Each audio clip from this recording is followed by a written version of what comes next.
Breaking news ना आपण बुलेटिनची सुरुवात करणार आहोत। 2000 रुपयांच्या नोटेसंदर्भात आता रिझर्व्ह बँकेने एक मोठा निर्णय घेतलेला आहे। 2000ची नोट चलनातून बाद करण्याचा अत्यंत मोठा निर्णय आरबीआयने घेतलाय। क्लीन नोट पॉलिसी अंतर्गत आरबीआयने 2000 रुपयांच्या नोटांचं सर्क्युलेशन सुद्धा आता बंद करण्याचा निर्णय घेतलाय। नागरिकांनी बँकांमध्ये जात या नोटा बदलून घेण्याचं आवाहन आरबीआयने केलंय।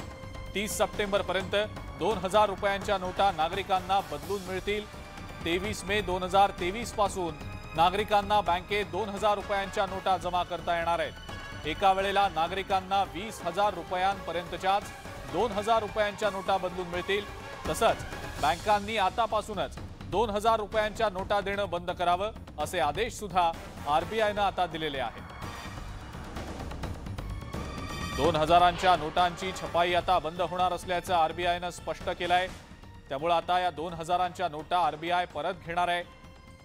2000च्या नोटांची छपाई आता बंद केली जाणार आहे।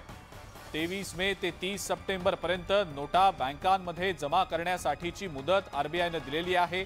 एका वेळेला 20,000पर्यंत नोटा बदलून मिळू शकतील। हे सगळे निर्देश देतानाच आरबीआयने नागरिकांना घाबरून जाऊ नका असं देखील आवाहन केलंय आणि बँकांमध्ये गर्दी करू नका असं देखील आवाहन सरकारतर्फे करण्यात आलेलं आहे।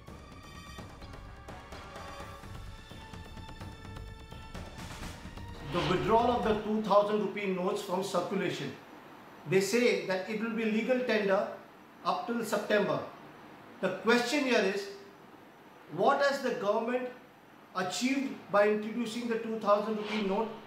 And what is it going to now achieve by withdrawing these notes? The आता आपण सुरुवात करूया न्यूज 18 लोकमत विषय